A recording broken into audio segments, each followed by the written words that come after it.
All right. Welcome everyone to Phoenix Book Club week 5, I think. Uh, anyway, it's some week of the Phoenix Book Club, and I'm pretty sure most of us read chapter 6, which is about as synchronous as we're going to get in this distributed system. So let's kick off introductions, and this week, Zach Toolson will be up first. That's me. I'm Zach. I enjoy Phoenix and volleyball. Something new. And yeah, Is volleyball an Elixir library? volleyball is a sports ball. You lost me. All right, Solomon, you want to go next? Sure, I'm Solomon, Ruby Solo on the internets. I too like Phoenix, and I guess I'm the odd one out, being the only non-Utah on the call. All right, I'll actually let Paul go next so he can rebuttal. I'm from Boston. But you used so to I be guess from Utah. that's true. Yeah, I was there eventually, at one point. So yeah, I've been doing some Rails and Ruby for a while, but now I'm still doing a lot of Rails, but I'm also doing a lot of Elixir and Phoenix. Yeah, I really like it so far. Sweet. Garrett, you want to go? Sure. I'm Garrett. I live in Utah, not from Utah. I really enjoy learning about Phoenix. Elixir is really cool. Erlang is super awesome, and playing with the Elixir syntax on top of Erlang, super great. So it's always fun to learn more. Sweet. Dave? So I'm Dave Hackett. I am from Utah and live in Utah. I guess that's a big thing to say now. I've been messing around with Elixir and Phoenix now messing around with Phoenix since we started reading the book, and then Elixir a little bit longer than that, reading some books. Really enjoying it. So, yeah. Awesome. So I'm Mike Ries. I also enjoy Elixir and Erlang.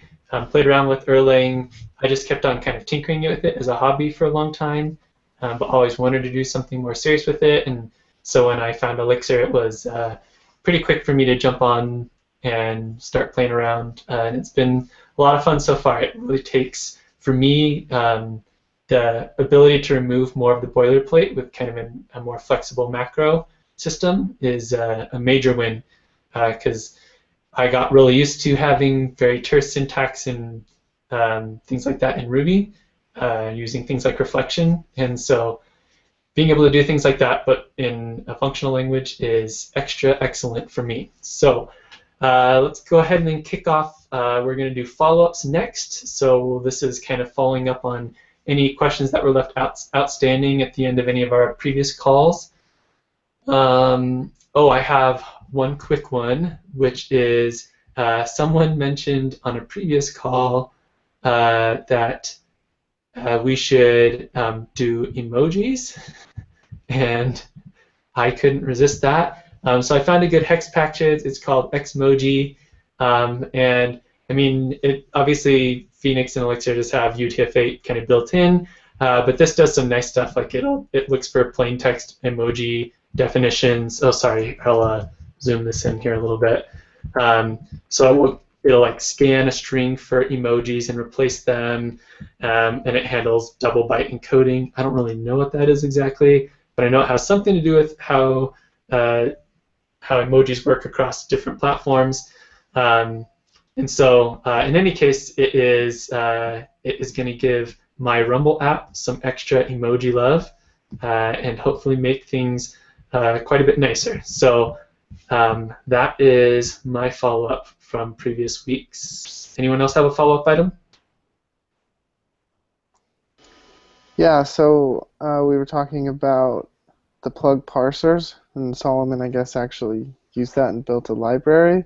But yeah, so in plug, if you look at the plug documentation, there's plug.parsers module, which is basically just defines some callbacks that you can implement to make your own parser. And it's pretty simple. I think you just need like 2 functions, which is like, I think there's a parse and a decode function, and then you do whatever you got to do and assign it to the connection and return the connection. So it's kind of like a regular plug, just with in that it accepts a connection and some options and then returns a connection. I haven't actually used it, so maybe Solomon can tell more, but I think that's the gist of it. And the way you use those in Phoenix is in the endpoint. So your default endpoint just uses URL encoded, multipart, and JSON parsers. Those are like the 3 default, but if you made your own, you could just add your module or whatever the library is, and it should parse it. Cool. Dave, do you want to give a quick recap on the stuff that you and Chris found for the Windows delete links? Sure. So Chris and I last week, we spent, I don't know, probably close to an hour taking a look at different things and then into the next morning. And I'll share my screen so you guys can see this. Okay, so turned out in Brunch there is a bug for not handling slashes in your path. So like here on the auto require, so this was with auto require, and so here this used to be a / right there, but it couldn't find it, so it was giving undefined, and so we traced it back, and the quick fix was just, if you're in Windows, you just have to go to your Brunch config and auto require switch the / to just a / and you had to escape it, so just double / and that'll handle it. But there is an issue logged on GitHub with Brunch to get that fixed, and they're looking into it. And there's also an issue that's on Phoenix. Phoenix has an issue, but they're linked to the Brunch issue there. So after that, I was able to use all of the. Let me find one here. I think I've got one on my index.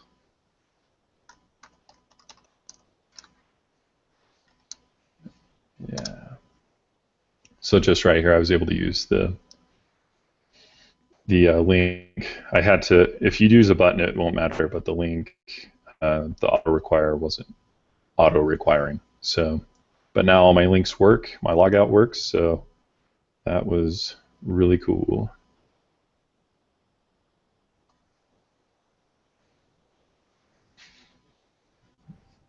Sorry, I had myself muted.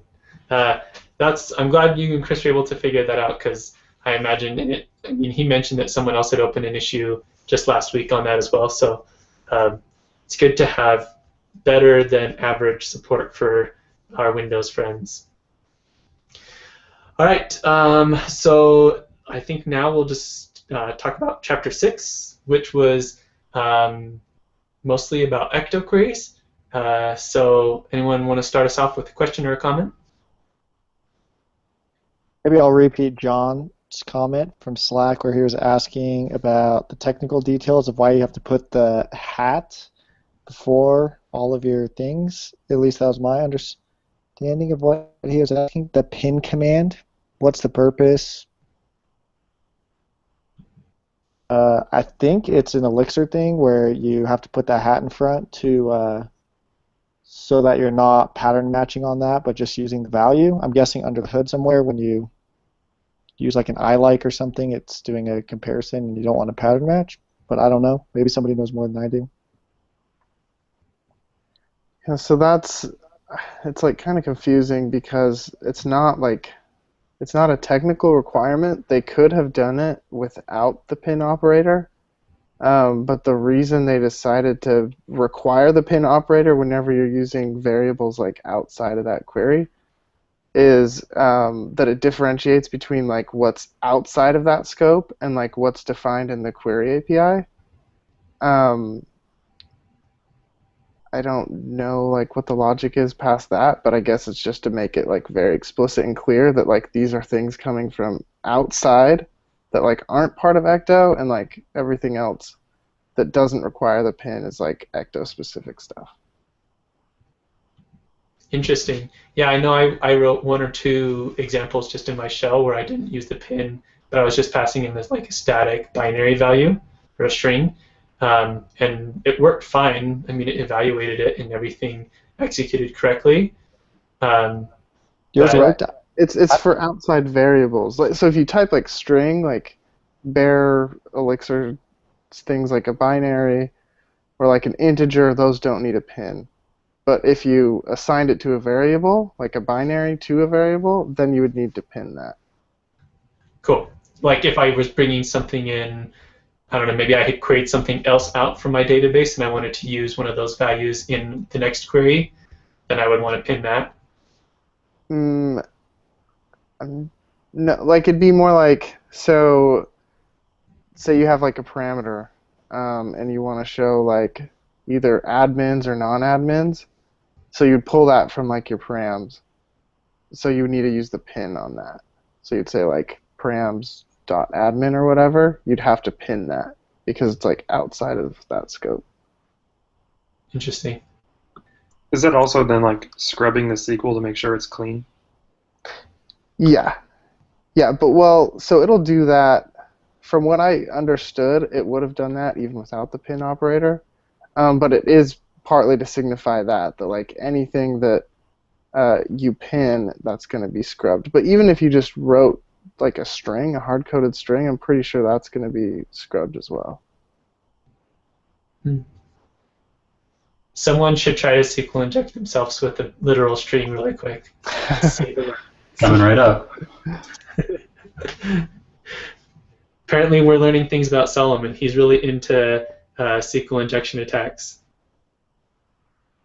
All right, any other, while that's getting experimented on, any other questions or comments from this chapter? Well, I found the paragraph that says, the pin operator interpolates values in your queries where Ecto can scrub them and safely put them to use. So it looks without the risk of SQL injection. So that's what it looks like. It's just mostly scrubbing. That's on page 90 of the book. I was like, I know there's a paragraph that had more information about it. And so it goes and it gives a SQL injection example, I think. I need my glasses to read it better. Yeah, no, I'm reading that same paragraph, but what I'm not sure of is it says that it interpolates the value, so I couldn't tell if like, is the pin operator just about the way it gets interpolated, because from is a macro, and so it has something to do with the quoting and unquoting that happens, or like, so it seems to be related to the fact that there's going to be scrubbing going on, but it seems like it's not the thing that does the scrubbing. It just somehow relates to the scrubbing that happens. But anyway, maybe when Chris is back on, I'll write myself a note so that Chris said he might be able to come back on when we do the channels chapter. So we'll save up this as one of the questions and drill him on it a little bit. Really quick too. They did also mention that even fragment-based queries are sanitized as well. Yeah. All right. I mean, one thing I wanted to call out, I think it's worth mentioning, is I really liked the from macro and the keyword list syntax as a way to write at least simple queries. It seems like that would be something that would break down if you needed to do subquery expressions and things like that. So it doesn't seem like it's the right abstraction for every type of query that I might want to do, but certainly for simple queries, I really liked that it was like almost zero impedance mismatch between the way I would think of this in SQL and the way I could express it in Elixir. But I would get the benefits of having SQL injection attack checks and being able to kind of mix Elixir data types kind of straight into my query. but it still looks so much like the SQL that I'm going to end up executing that there's very little mental mapping that I have to do when I see, oh, here's this from, this from macro with a keyword list, and it has a where clause, and it has I don't remember. Oh, it has select and all that other stuff. So it's like it looked very literal, but also native to Elixir, which to me seemed like a really good trade-off for simple kinds of queries. So I really like that. I wasn't sure as much on the pipeline ones. I mean, I probably just need to play around with it more and try to do some more advanced queries before that one maybe makes sense to me, because it does seem like a more powerful way to do composition. But I don't know, it just didn't click for me quite yet. So I'm hoping this next week when we get into the relationships, maybe that will make a little more sense. Yeah, so I agree that like the pipeline thing, I was kind of confusing at first. And I think one reason for that is just how you pass in a list, which like extracts a binding out of it, and then it's just like really weird looking and hard to remember. But in the next version of Ecto that's coming out, like if you go to the Ecto docs, you can leave off the binding and use a keyword list for stuff like where, and you can just use order by without using a binding. So it's on there. It's under pipe query. I guess I could share my screen, so it's just right there. Let's see.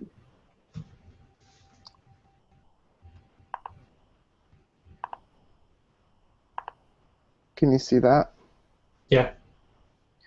So you can just do this, like whether, where city is this, order by, limit, and this also works for offset and halving as well. So this is kind of pretty similar to active record, but I think it's pretty readable. You can't do stuff like, greater than or some of those other ones. You'd have to switch back to the old syntax where you give it a binding. But for like simple queries like that, I think it reads really well, and it makes it really easy to do kind of like what you would do with scopes and Rails. So you could have like, if you had a to-do app and you wanted like a completed scope, all you'd have to do is like get the query and then say where completed is true, without doing any of the weird list bindings. Cool. I'm hoping that I mean, it does seem like it's something that's under active development, so I'm sure the exact details of it will change pretty frequently here in the next year or so.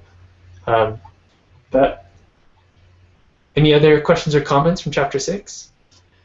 I have a SQL injection attempt if we want to take a look at that. Yeah, you want to share your screen? Yeah.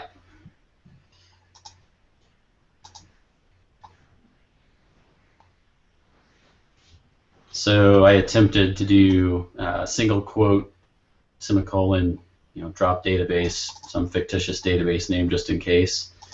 And it does the right thing. It's running off the edge of the screen there, but it does, escape the quote, and it just makes that part of the query. So you're safe from that. Nice. And it looks like you're just using a string literal. Yep. Yeah, just a binary right here. Cool.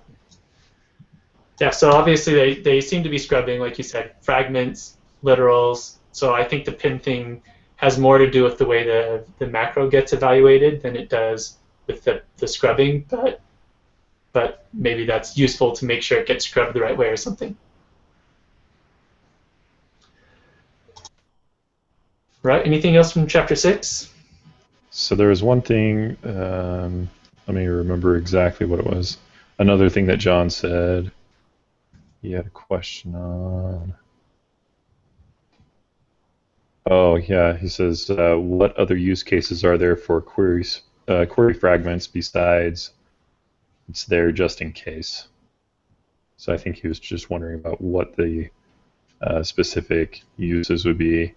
And so I thought, well, they're in the example in the book, they're saying, well, you could use the database's upper function, like something that's database specific. If you were using a database function, so if it was Oracle, it'd be one, but if it was SQL Server, it'd be another one, or Postgres would have others, just different namings. So that's what I thought of. I don't know if anybody else thought of any other purposes or use cases for fragments.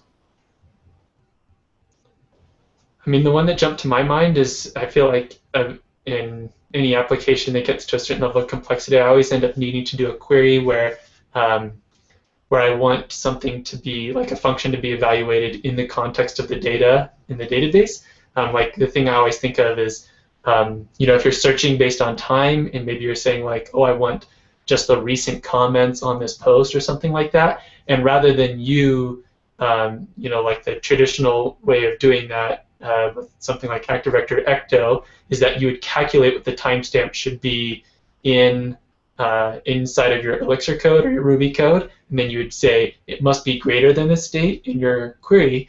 But if you wanted to say like, give me these, I mean, this is a bad example, this one doesn't really work, but if you wanted to find their recency based on the posted time of the post, and so each of the posts had a different time, then rather than having to break that up into 5 different queries, you could say, just calculate the recency date based on the value of something in this query, and that way it can be evaluated per row during your query. So that was a really bad example, but I feel like that comes up pretty frequently in different applications where I need to evaluate some function not at the time that I'm building the query, but as the query is running in the database. And query fragments seemed like a good use case for something like that.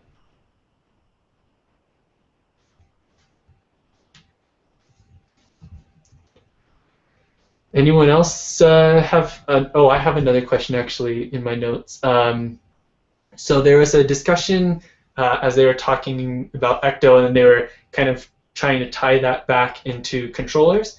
And there was a brief discussion about how all of this was a good way to keep your pure functions separated from your impure functions. And I think I understand the differentiation between those two things. Like pure functions have, they always return the same output for the same given input, as opposed to having side effects or dealing with the outside world.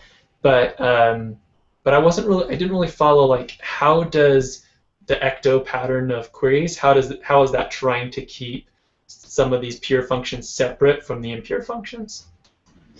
Because everything that modifies anything uses the repo.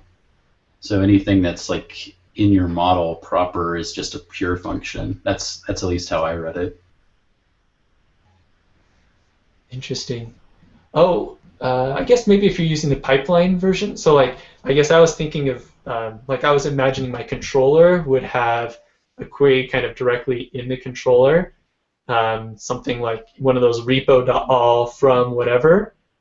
So in that case, it makes it all look like it's one thing again. But I guess if you started with the from to build up your query, and then you passed it to the repo, then you're being explicit about when you're reaching into the database.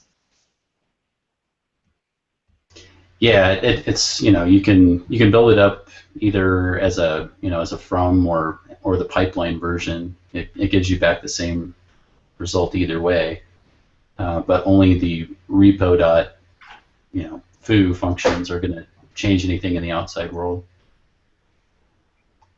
That makes sense. Anyone else have a question?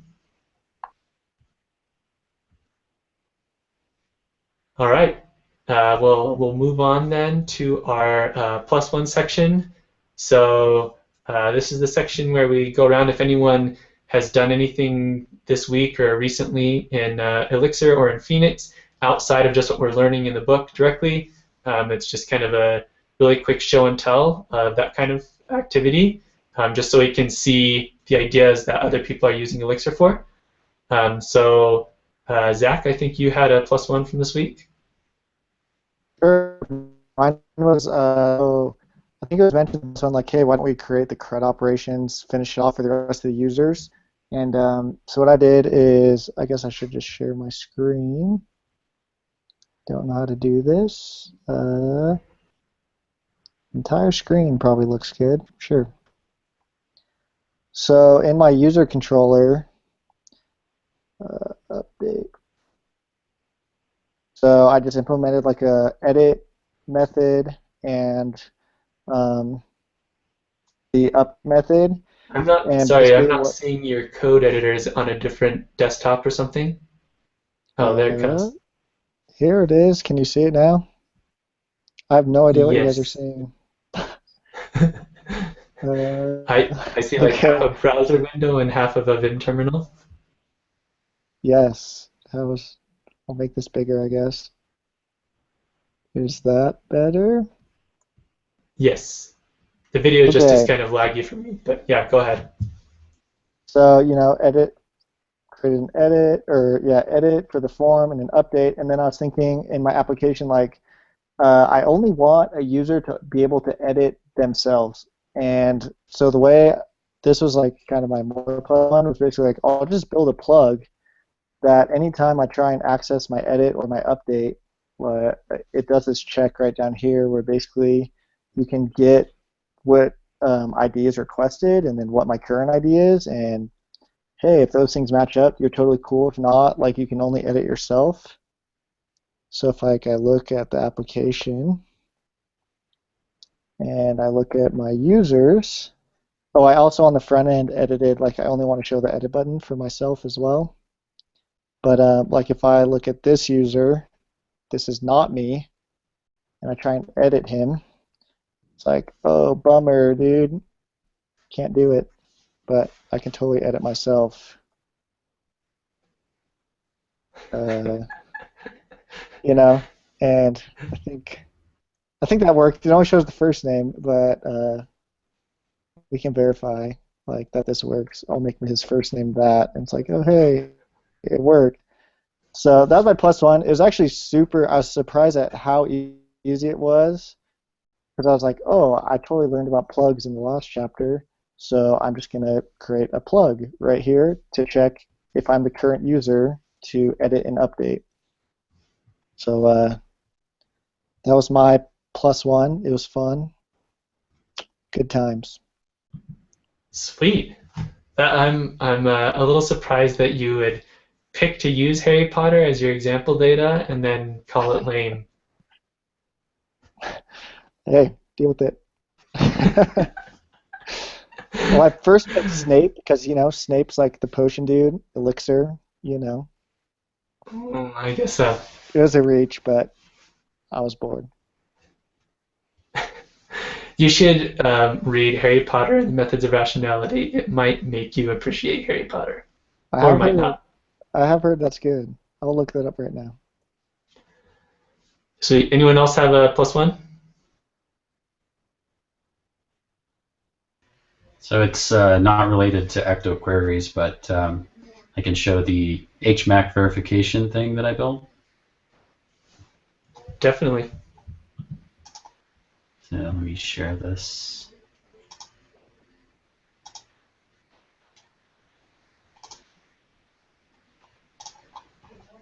Cool. So this is a implementation of Plug Parser that reads your body, which is JSON, and then calculates the expected HMAC signature from it, and then compares that to what GitHub passed you in their header to make sure that if you're processing a webhook, that it really did come from GitHub and not some random third party.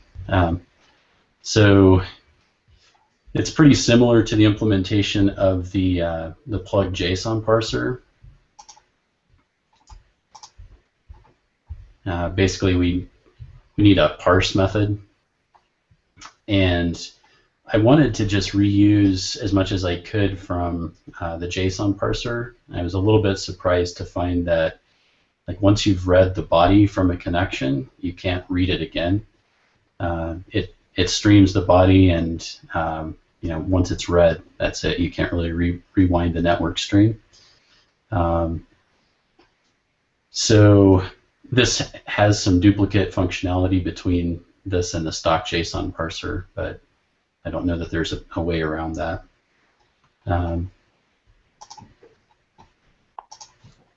So, sorry, Solomon, does that mean that you would either, like, you wouldn't want to have both the stock JSON parser and HMAC Daddy in the same kind of pipeline? So you would want to put HMAC Daddy first, if it reads it, it will return you the JSON as well as the adding the param that says yes, the the signature checked out.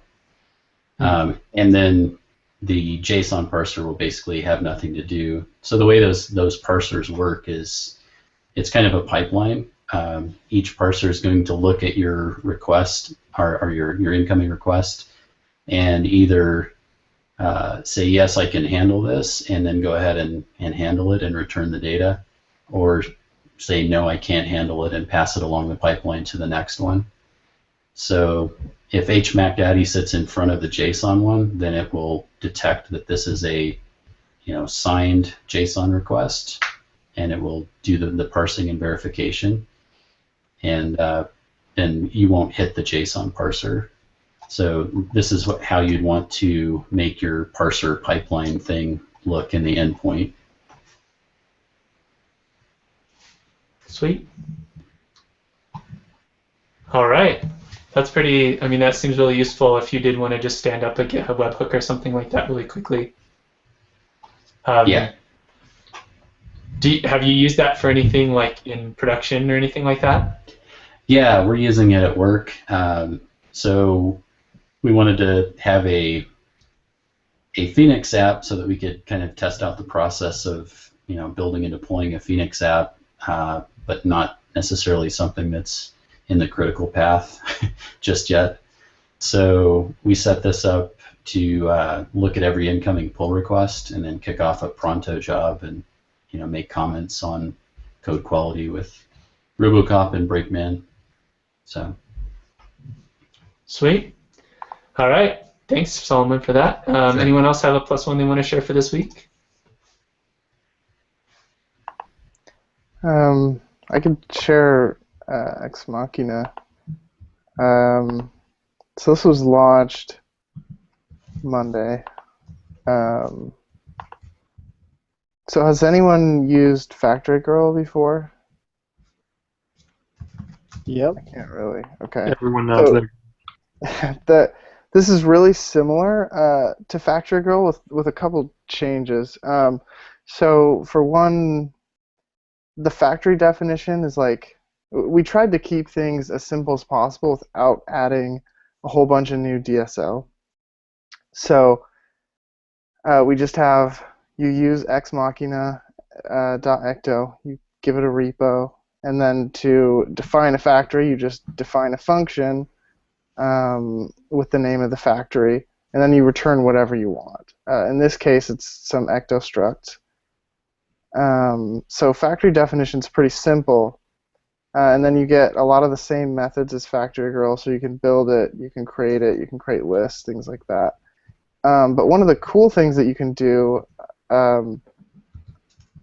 is use just regular functions instead of like traits. So in Factory Girl, you have this idea of traits, and you have a special DSL for creating traits and a special DSL and a special way of using traits. But with Factory Girl, or excuse me, with Ex Machina, you could just pipe different functions together. So in this case, we build a user, then we make them an admin, and then we create it, and then after that, add an article. So it's just really easy to see how you can extend things, and it keeps our code base really, really small. So that's basically what we did. We just tried to make it really easy to use with Ecto. It supports associations and things like that. And we've been using it on like 2 or 3 projects, and it's been pretty good so far. So the attributes that you pass in when you're defining your factory, are those only for building associations? No, so that could also, so yeah, for the most part, yeah, that's what you're going to do, is use it for building associations, but you could also use it for stuff like transient attributes in Factory Girl, or like say you wanted to build an email from the person's first name and last name. You could just grab those from the attributes and then use it in the email as your default email address. Without any kind of like funky syntax, you just grab it from the attrs. do those relate at all to the attributes that you pass, like to create or build? Yeah, sorry, that was, yeah, I probably should have said that. So yeah, the second argument is is the second argument that you pass to create or build. So Okay. if you don't pass anything, it will be just an empty map. Okay. All right. Cool. I started using it last night, and I was a little bit confused between the two of them. Okay, yeah, that's good. I hadn't thought of that. So yeah, the confusion was just like, what was that second parameter? Yeah. So in the examples, like you've got, your first example has adders, but it's underscored, so you're not using it. Mm-hmm. And then, the other example has adders, but you're using it basically just to set up associations. And Yeah. so at first I thought, okay, yeah, this is basically overriding this whatever attributes, passing them in at build time. But then I decided maybe that's not what it was for. So yeah. Yeah, that's kind of, so yeah, that is kind of right. Right now, I'd say that's the main use. So what we do there is it's passed when you build. So it's kind of like a pipeline. If you call create, first it calls build with those passed in attributes, and then it just inserts it. And so the reason we have that association function is that if you've already created something, like if you have an article and you're passing in a comment, you don't want it to create a comment in your factory definition, because then you'd have two. You'd have the one that you passed in plus the one that it created. So instead, you pass it into that association function, and it checks the attributes and says, oh, okay, if you already passed in a comment, then we'll use that. Otherwise, we'll build a new one. Interesting. I think I might need to go write some more tests. I feel like that was a really good conversation, but I just haven't written enough tests to deal with Ecto stuff yet that I would have really any idea of whether or not those trade-offs make sense in a given project yet. So, but I did this. Kent Beck. So anyone else have a +1 they want to share? I have one, just kind of, I'll try and keep it pretty quick. So I think I mentioned this a little bit last week, but I have a project that I'm working on kind of for some work stuff. And when we were looking at plugs last week, I had the question of implementing authentication using like headers or something along those lines. And so I got that working this week. And the way I got it working was pretty much just to do, so it's split up into two parts, and I should probably bring these things back together pretty soon. Oh, that's not what I want. I want the controller. All right, so basically what happens is there's this one endpoint, and this endpoint, its whole job is to take in a request that includes a single sign-on token. And the single sign-on token is actually like a base 32 encoded string, which gets split apart and turns into a verification token and an identifier of a given user. And so, I take those, I split those things apart. I do like an RPC call to another service to say, hey, is this really a valid single sign-on token for this user? Which also marks it as used so that they can't use it multiple times. And then if that comes back with a status code 200, then what I do is I go ahead and generate and I store a session token. And this ended up looking like I used, there's a hex package called secure random, which is just kind of a thin layer. It's like a purely functional package that just wraps around the strong random bytes that the Erlang beam has support for. And it gives you like just some helper functions, like you can say, oh, give me 64 bytes worth of URL safe base 64 encoded bytes. So just a couple of helper functions around there that makes it a little bit easier. So I generate that, and then I store it down here. And I'm just using a little Redis helper here to basically say, oh, now go ahead and store that token in Redis and associate it with the given user and expire it in 600 seconds.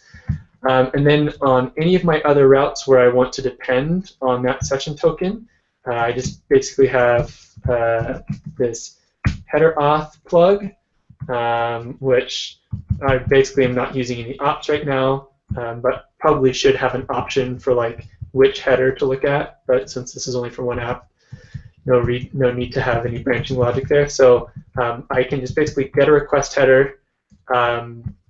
If it comes back with a session token, then I can go look that up in Redis and reset the expiration and then pass things along. Otherwise, I can block the request, which just sends back a 401 unauthorized. So I thought that was pretty useful, at least for my use case. That was something that was kind of there in an existing app that I'm going to be proposing that we perhaps deprecate and use something like Phoenix instead, because right now we're using a combination of Rails and Fay to do some JSON request response stuff, but also some WebSocket things.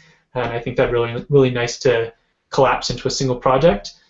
So I just have to re-implement some of this functionality that's already there.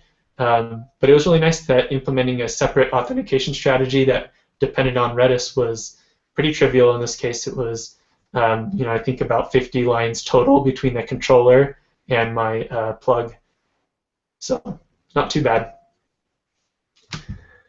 All right. Anyone else have anything +1 they wanted to add this week? I could say something. I didn't +1 it, but it was the thing I wanted to do, which was just look at Ecto under the hood to see how they were building their queries. Because one thing that was really interesting to me was seeing if you can take like an active record pattern. I know this is totally not the way to think of it, but take like the active record pattern and try implementing it in something like Go or Rust, where you basically have composition. You don't have things like inheritance. You don't have this base model that you inherit from a bunch of magics. You really have to build it from composition. And so I was really interested to see if I can do something like building it, just to see how Ecto does it, considering it uses this kind of composition over something like inheritance. So I know they're using macros, and that's kind of an unfair advantage over things like Go and Rust. But it was really interesting. It was really interesting for me to see kind of a fresh take on building SQL queries in the way that they have. So I guess what I want to say is this week I'm going to try to force myself, my +1, to dive into that more and actually accomplish what I wanted to do this week. Is that your strategy for making yourself do it next week? Admit to the yeah. I confess to the internet, and now I'm liable. I like that strategy. It seems to work pretty well. Hence me starting a book club. Then I actually get to the end of the book. All right, so then let's wrap up. If no one else has +1s, we'll just wrap up by going around the call real quick. And instead of doing introductions, we'll just do one cool thing you learned this week around Elixir or around programming in general, or I guess in Zach's case, maybe about volleyball. So Zach, you can start us off. Didn't learn anything about volleyball this week, but if I did recently switch to using Big Vimmer before, now I've switched to Emacs Evil Mode. Go Emacs. And nope. Go Emacs. And they have a suit, like, honestly, I couldn't even tell the difference before, probably today, but I started playing around with this Elixir library. I think it's called Major Mode. Honestly, I know nothing of Emacs, so Garrett could probably tell you more. But, it's called The Alchemist, where basically you can, like, within your editor, it will expand the Elixir macros into the comments. I think there's like a tweet about it and stuff, but it does a bunch of other super awesome things with Elixir. So I finally, switching over to Emacs paid off when I found that. So that was exciting. Sweet. All right, Solomon, you want to go next? I can't really think of anything this time. I'm jumping in a little bit late, so. All right, no worries. Sorry for the surprise. No worries. Paul, you want to go? This is just something we learned. Is that right? Yeah, just any one cool thing you learned this week. Yeah, I learned about the date time add function in the Ecto Query API, and that's how you can query for like intervals. So if you want to do like your example, like to-dos from the last 10 minutes or whatever, you would use that. So you can say datetime dot add minus 10 minutes. So you'd say like, inserted at, and then use that function. So it's pretty helpful. So I don't actually need query fragments. Probably not. Sorry, John, I failed you. John left that question in the Slack group, and then I tried to use something useful. All right, Garrett, you want to go next? Sure. I think honestly, I learned most this week is just talking about hearing Paul's use case for how they use Ecto, and how the new version of Ecto, they can kind of, or just creating things like scopes with Ecto, because that didn't cross my mind before about kind of using the pipe operator to kind of compose this query that you can then add on to. So I don't know. But for me, that was worth even outlining because that didn't even cross my mind before. Sweet. Dave? So this is kind of a repeat from last week, but on the Phoenix Framework blog, they had they have a new post on there, and it's about they just posted it yesterday, the road to 2 million WebSocket connections in Phoenix, and so it's basically like, hey, they're saying, hey, if you've been watching Twitter, you've been noticing, hey, we've got all these performance stress tests going on, and we're benchmarking stuff, and so they go through, and so it's a nice article to that explains like everything outside of just the tweets that you could follow. And they've got graphs and screenshots and stuff, and kind of the running theme was like, well, that's not good enough. We can do better. We can hit 2 million for sure. And they talked about how they just made tweak after tweak, and that they would, when they felt like they hit a brick wall, somebody would think of a new way to look at the problem. And so then all these improvements were made to Phoenix as they went along. And at the very end, they're like, we made huge strides, great progress, and all of these improvements will be in the next version of Phoenix. And so that was really cool to be able to read that. And I know that we talked about it last week on the call. It was really cool for me. I was able to share that with some coworkers and just say, hey, this is kind of cool.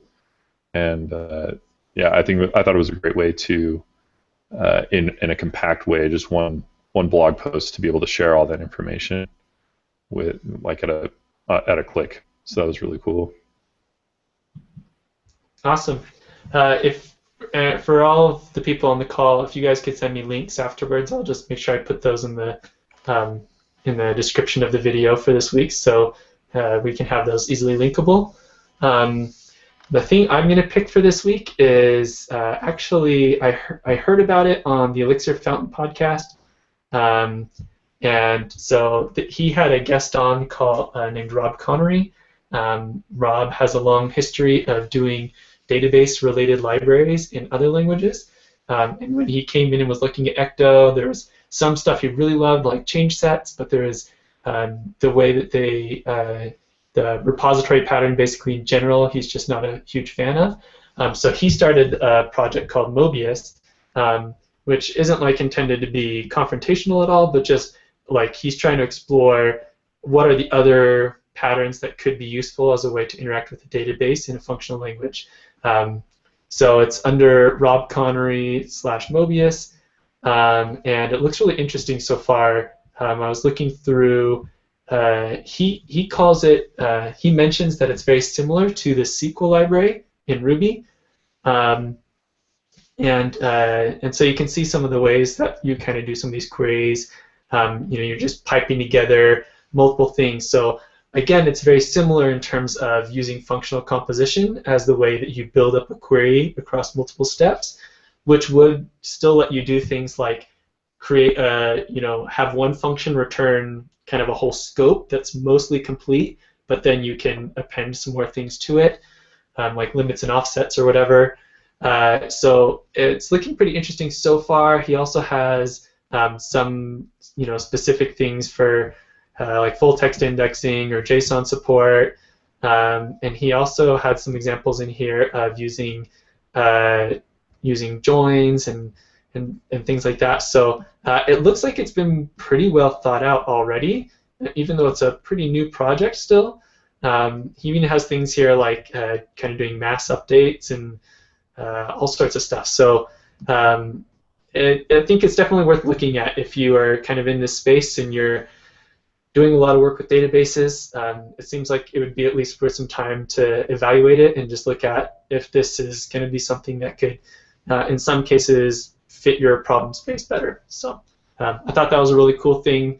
That's one of my favorite things about the Elixir community overall, is that so far in all of the public discourse that I see in the Elixir community, there is a very balanced approach to saying, let's appreciate what's already here. Let's not walk into the Elixir community full of like, oh, Rails is so stupid because XYZ, or this existing Erlang web framework is not good enough for these reasons.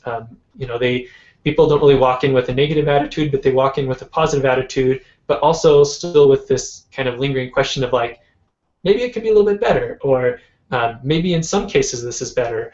And so there's a good balance of like, let's continue to improve the tools that are well adopted and are being used, but also let's kind of keep the door open for experimental stuff and just go do something new. So that so far is kind of my favorite part of the Elixir community, is just that good balance of like, hey, let's make this a good and productive place to build real applications, but let's keep exploring because maybe there's a better way.